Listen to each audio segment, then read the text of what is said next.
In tye van onsekerheid het ons fondasies van hoop nodig. En een so fondasie is as jy 'n universiteit bou. Akademia en die nuwe Akademia kampus is 'n fondasie van hoop. Om 'n kampus te bou, om 'n universiteit te bou, anderkant die staat, is 'n teken van 'n gemeenskap met selfvertroue. 'n Gemeenskap wat sê, ons bly net hier tot in die volgende geslag. 'n Universiteit is per definisie geslagmatig.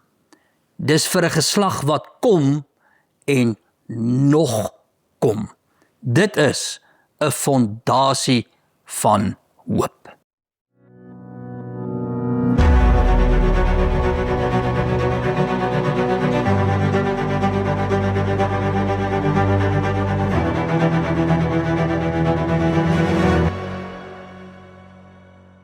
Die stof staan by die Akademia kampus. Kanton ontwikkel nie 'n klein kampusse nie.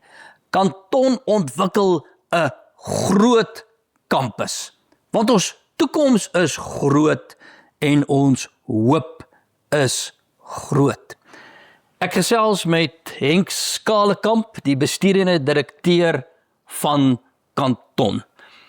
Ons gaan vandag 'n bietjie praat oor fondasies van hoop. Maar Henk, voor ons begin gesels, kom ons kyk net so 'n videoetjie waar ons uit die lug uit na die fondasies van hoop kan kyk.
Henk, hierdie video is gespeel by die Soispit seremonie.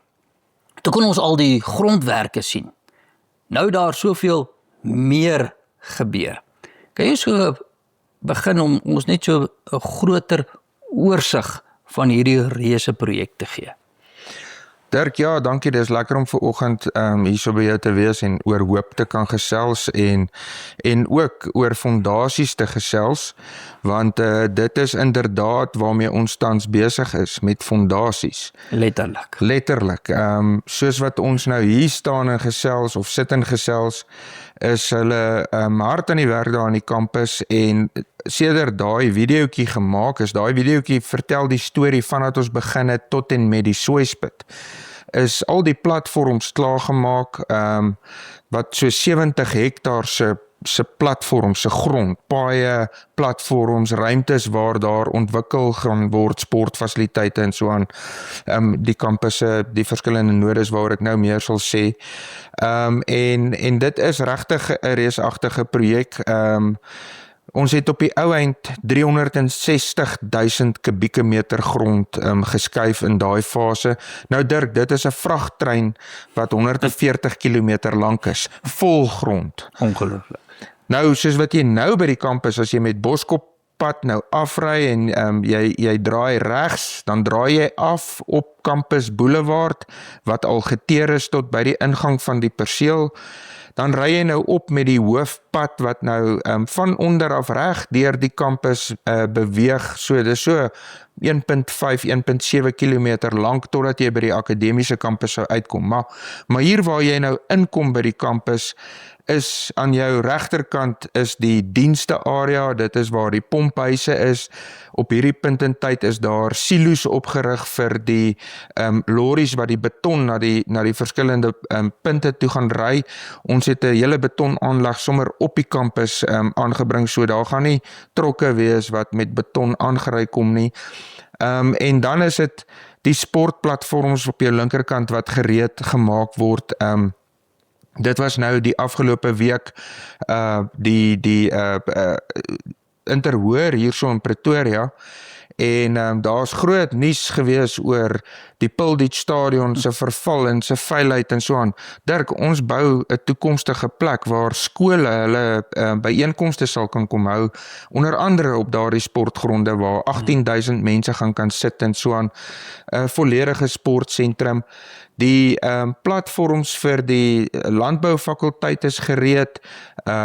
Het is mooi gelyk. Jy kan sien op die foto's wat nou ook hierso wys dat dit afgewerk is en so aan, gereed vir die konstruksie om te kom.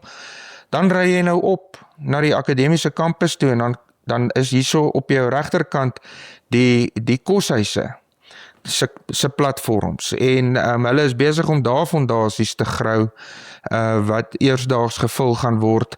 Ons het op die ou end al 8 koshuise se platforms gereed, want ons gaan met 4 oopmaak en in die eerste 2 jaar gaan ons nog 4 koshuise bou, sodat daar 1500 studente in koshuise kan bly op kampus, met die mooiste vistas, die mooiste uitkyke. Dit is, ek dink hulle gaan vuislaan vir kamers daarso. En jy kan jou net dink wat 'n wonderlike studentelewe in daai natuurlike omgewing tot stand gaan kom. En dan ry jy op die akademiese kampus uit. En die akademiese kampus is 'n sterk konsentrasiepunt. Hulle het nou reeds 12 Januarie het ons die perseel oorhandig aan die boukontrakteur wat van der Linde Venter boukontrakteurs is. En daar is al 4 huiskrane opgerig. Daar is al heel wat fondasies gegrou. En selfs die eerste pilare is al opgerig, Dirk. Wat wel belangrik is jy gaan eintlik so op, is eintlik op 'n plateau. So daardie akademiese kampus is regtig so bietjie op 'n hoogte en jy het hierdie ongelooflike uitsig. Ja, die simboliek daarvan is dat ook dat die akademie die hoogste orde van die universiteitslewe is. En dit is doelbewus so ontwerp dat die akademiese kampus juis op die hoogste punt van die kampus is. Ja. Nog iets moois is dat daar's 'n kapel wat deel is van die ontwerp en voor die kapel is daar eintlik 'n fonteintjie. En dit is daardie idee van semper reformanda, altyd terug na die fontein en dan vloei daardie fontein eintlik so deur die kampus. Ja, kyk daardie simboliek, die praktiese gewen, want watervore en pompe en daai tipe van goeders is 'n nagmerrie vir 'n eiendomsbestuurder.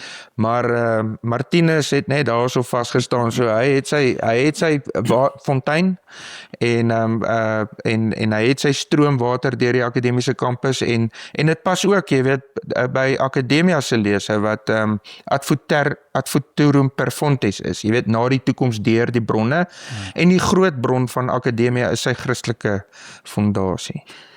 Maar Henk, projek soos hierdie het ook 'n idee daar agter. En wat hier veral uitdagend is hoe werk die kommersiële model? Want ons het hier binne die groter solidariteit beweging het ons baie lank eintlik gewerk met skenkings. Ek onthou self hoe ons gery het van werksplek tot werksplek en vir mense gevra het vir R10. En met daai R10 het ons begin om 'n Soltech te bou en ons begin met 'n Academia bou. Maar hierdie is tog soveel groter. Daar moet 'n ander ekonomiese rasionaal wees. En agter hierdie rasionaal moet daar 'n idee-fondasie wees. Wat is die idee agter die ekonomiese rasionaal van hierdie spesifieke projek? En dan kan ons later net gesels oor hoe vind dit prakties neerslag. Ja, so Dirk, jy het dit nou eintlik mooi gestel. Die solidariteit beweging is eintlik 'n doelbewuste institusionele strategie waar daar gemeenskapsinstellings opgerig is, soos wat jy gesê het, Soltech, Akademia, Marula Media is so 'n instelling, al ons instellings wat julle hier by Solidariteit doen, AfriForum, is instellings wat tot stand kom en wat vanuit die gemeenskap tot stand kom. Dis in wese gemeenskapsinstellings en dit is deur leregeld en skenkingsgeld tot stand gebring. Maar ons het altyd besef dat 'n mens 'n oplossing vir kapitaal moet kry. En in 2018 rond het ons die plan bedink om te sê, maar kom ons gebruik eiendom as 'n voertuig om kapitaal te mobiliseer. En dit is waar Kanton tot stand gekom het met sy vennootskap tussen kultuur en kapitaal. So ons het ons instellings wat met hulle voete vierkantig in die gemeenskap staan, gerig op hulle bestaansdoel. Hulle het nie aandeelhouers wat vir hulle opbrengsmandate gee nie. Hulle opbrengste is die verwesenliking van hulle bestaansdoel. Of hulle roeping dan nou. En Kanton bou hierdie leefruimtes vir Afrikaans. Ons woeker met eiendomme en deur dit werf ons dan nou kapitaal uit die privaat sektor uit in die vorm van beleggings en finansiering. So Kanton fasiliteer hierdie vennootskap tussen kultuur en kapitaal en ons sit daardie eiendom daar neer en dan hierdie instelling het by ons en ons gee vir ons beleggers dan nou opbrengs op hulle belegging en die wonderlike van wat Kanton doen is ons gee nie net ook 'n opbrengs finansiëel van aard nie. Ons gee ook 'n kulturele opbrengs want 'n mens dink ekonomiese modelle is neutraal, maar is eintlik in wese nooit neutraal nie. En ons het dit net erken en ons het dit doelbewus gaan rig sodat daar 'n Afrikaanse opbrengs is op die leefruimtes wat ons bou. Goed, en jy sit dit ook in die middel van die groter vrye mark tradisie, maar met 'n eie soortige manier. Ja, so die vrye mark ons is absoluut, ek meen die hele solidariteit beweging is volledig ten gunste van en tot voordeel van die vrye mark. Ons is voorstanders daarvan. Maar in die westerse en is terloops net in die westerse kulturele wêreld of die westerse wêreld het hulle ekonomiese modelle gaan ontkoppel van kultuur. En dit is eintlik 'n wanvoorstelling want ekonomie is nooit neutraal nie. Ekonomie op een of ander wyse raak hy aan gemeenskap, aan kultuur en so meer. En daar's baie denkers wat dit eintlik ook al uitgewys het. En ons het dit maar net erken en toe nou verpak in die vennootskap tussen kultuur en kapitaal. So Kanton is volledig kommersieel. Ons word gerig deur kommersiële besluite. Ons het ons direksie uitgebou met baie sterk onafhanklike direkteure wat in die privaat sektor in eie reg suksesvolle sakemanne is en so bou ons 'n volhoubare beleggings geleentheid vir ons gemeenskap om dan nou in Kanton te belê en die opbrengste is markverwant. Ons kan nie middelmatig wees in wat ons doen nie.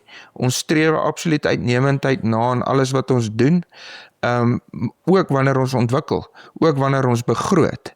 En wat ons dan nou doen is, as ons dan nou beter as wat ons beplan goed afhandel, dan deel ons daardie voordele met die huurders sowel as met die aandeelhouers. En in hierdie geval is kultuur eintlik 'n voorwaarde vir die kommersiële sukses. Dis deel van die kommersiële aanbod. Die interessante ding is dat die model is so geloofwaardig dat banke as finansieringsinstellings ook tafel toe gekom het. Ja, in die kapitaalwerwing verlede jaar, in opbou na 2026 toe wat nou die konstruksiefase inlei, het ons een groot verrassing gekry. en dit was hoe die banke toegetree tot die geleentheid, en dit het ons proses om die kapitaal in plek te kry net doeteenvoudig versnel. En Dirk, banke is toondoof vir kulturele motiewe. So hulle sal nooit vir jou die geld gee omdat dit kultureel gemotiveerd is nie. Hulle is opgewonde oor ons model deurdat ons 'n alternatiewe model vir gemeenskappe in Suid-Afrika daar stel, waardeur hulle self kan help, eintlik hulle aan hulle eie skoenveters optrek.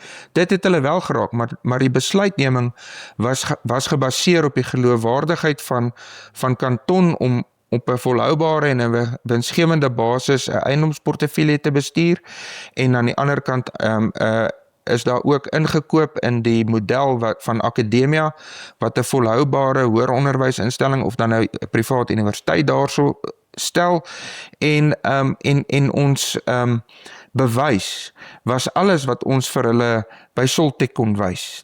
Soltech as instelling, Soltech as lewenskragtige instelling in sy kampus en koshuis wat ons nou reeds vir hulle ontwikkel het. En dit het amper ook nou gehelp om vir ons die geloofwaardigheid te gee aan dit wat ons doen. Die eerste fase is 'n reusagtige 1,8 miljard rand. Julle is op 'n galop soontoe op pad, om die waarheid te sê, ons sien die konstruksie so kan vaar. Die eerste fase se befondsing is julle gemaklik mee, en dan lê daar nog 'n tweede fase voor 3,2 miljard rand, maar dis reusagtig. Ja. Nee, so die 3,2 miljard sluit ook skenkingsfasiliteite in wat kanton nie gaan ontwikkel nie. 'n Voorbeeld is tipies die kapel wat Akademia graag wil hê vir sy akademiese lewe en sy tradisies en so meer, en wat baie by 'n Christelike universiteit amper 'n noodsaak is, jy weet, maar ons kan nie hier vra vir 'n kapel nie. So Akademia neem dit op homself om dan nou ook skenkingsgeld en erflatings bymekaar te kry om uitvoer te gee aan daardie gedeelte van die kampus. Ons gaan egter voortgaan om kapitaal te werf. Ons het nie tyd om te rus nie. Ons moet nou fase 1 aflewer, en die dag wat die deure oopmaak van fase 1 moet ons reeds in die grond wees met die volgende 2 koshuise en dan enkele ander kleiner ruimtes wat ons dan nou nog op die kampus moet ontwikkel. Maar Dirk, soos jy weet, ons moet skole bou. Ons gaan 'n kampus in die Parel bou, soos wat ons 'n kampus hierso bo in Pretoria bou, en ons voorsien dat ons dan nou, soos wat kanton ook in sy volwassenheid ingroei, ons dan nou op 'n stadium 'n geleentheid, 'n publieke geleentheid gaan skep, sodat die gemeenskap ook dan nou met kleiner beleggings in kanton op groot skaal kan begin belê. En dit is dan ons fondasies van hoop. In hierdie geval ontsluit die kommersiële model die mark vir ons hoop. Solidariteit het 'n rykdom van video's en standpunte, insluitende die potsending Solidariteit wêreld. Dit alles is saamgevat op ons YouTube kanaal, op ons verskillende media platforms en natuurlik nou ook op Spotify.